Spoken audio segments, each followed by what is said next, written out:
नमस्कार दोस्तों, स्वागत है आप लोगों का हमारे एक और वीडियो में। और आज इस वीडियो में मैं एक ऐसा प्रश्न लेकर के आया हूं जिसको एग्जाम में बच्चे पढ़ करके और छोड़ देते हैं। क्यों? क्योंकि वो प्रश्न को सही ढंग से पढ़ते नहीं है।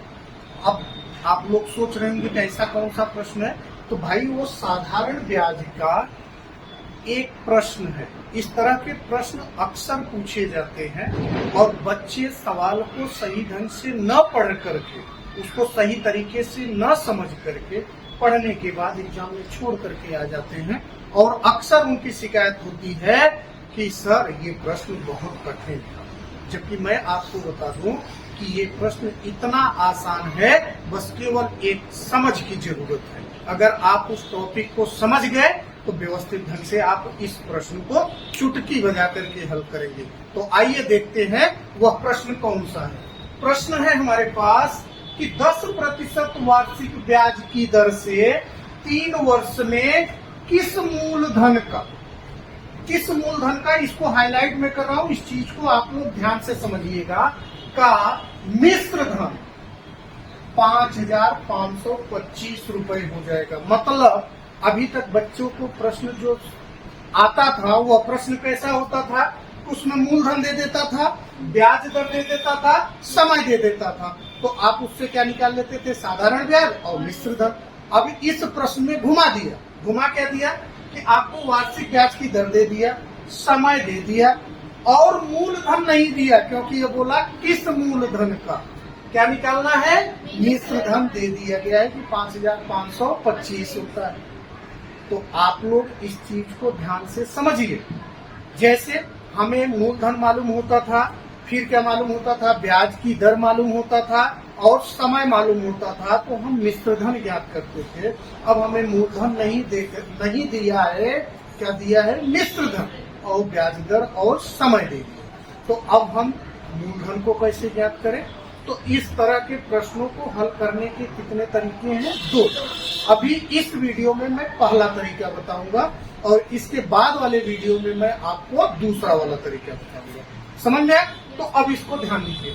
तो हमने आपको बताया भी था, पहले भी बताया है कि जब कोई भी प्रश्न दे तो सबसे पहले उसमें से डेटा कलेक्ट करो कि प्रश्न में हमें क्या क्या प्राप्त क्या है बेटा, 10% वार्षिक ब्याज की दर, मतलब आपको मालूम है आर बराबर कितना भैया, 10%। समझ में आ?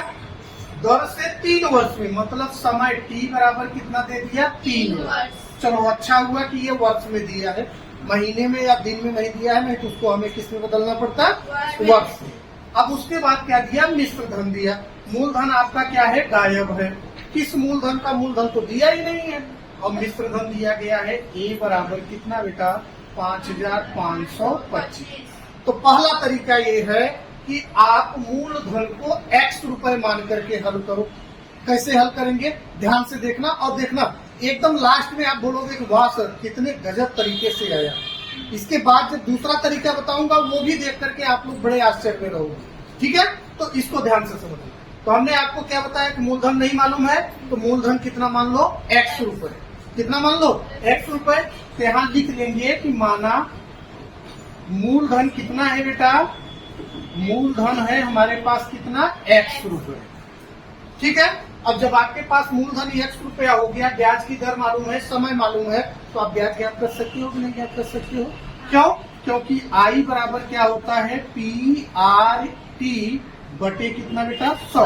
आपने मूलधन P बराबर कितना माना भाई, x रुपए, तो हम P की जगह कितना रख दें, x गुणे R की वैल्यू कितनी है, 10 गुणे समय की वैल्यू कितनी है, 3 बटे कितना बेटा, 100।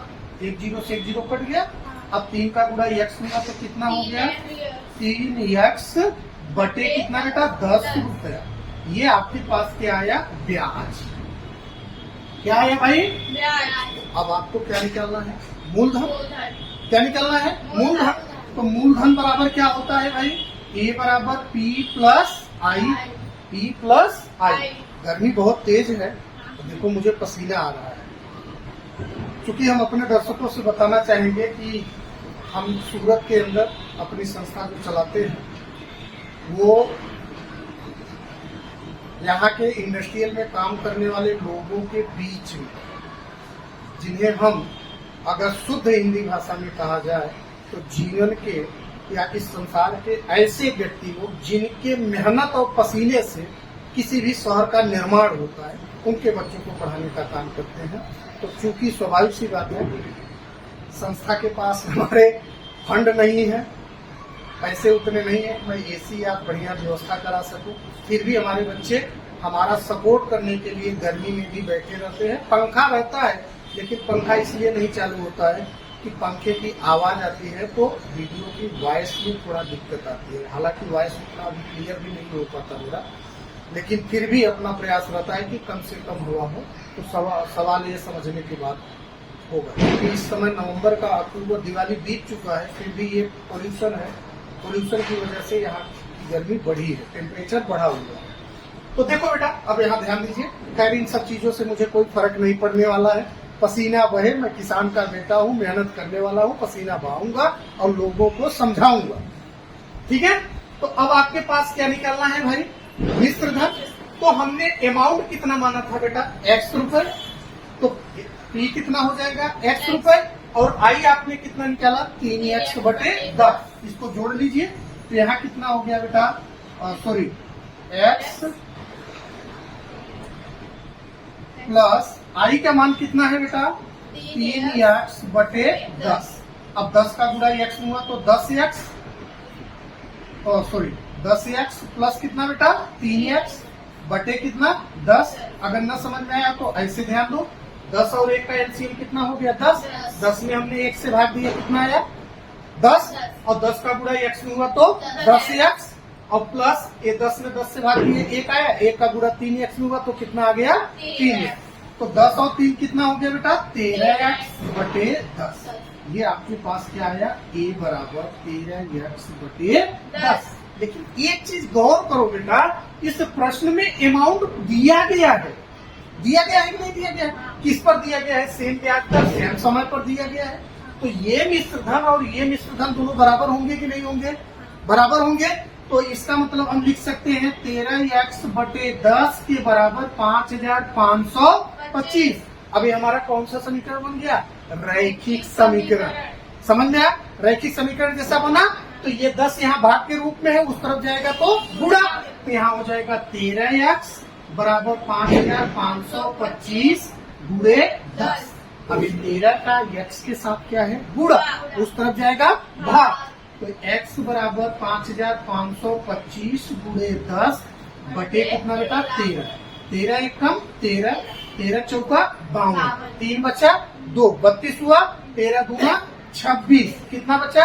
32 में से 26 गया 6, 6 और 5 65, और 13 बचे 65। यहाँ कितना आ गया?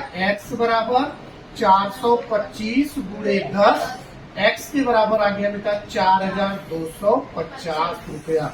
अतः हमारा मूलधन कितना था भाई? 4250 रुपए। ठीक है, तो आंसर इसका क्या होगा बेटा? किस मूलधन का? 4250 रुपए का 10% वार्षिक ब्याज की दर से 3 वर्ष का मिश्र धन कितना होगा भाई? 5525। ठीक है, समझ में आया? तो इस तरह के प्रश्न आप लोग कर लोगे ना? हाँ, तो ये पहला तरीका था। इस वीडियो के बाद अगली वीडियो में मैं इसका दूसरा तरीका बताऊंगा। तो आप लोग अगर ये हमारा पहला भाग देख रहे हैं तो दूसरा पार्ट इसके बाद रिलीज होगा, और अगर आप दूसरा पार्ट देखेंगे तो पहला पार्ट जरूर देखिएगा। मिलते हैं इसके दूसरे पार्ट में, तब तक के लिए जय हिंद, जय भारत। लेकिन वीडियो छोड़कर भागिए मत भैया, इसको शेयर कर दीजिए ताकि दूसरे बच्चे भी सीख सके। धन्यवाद।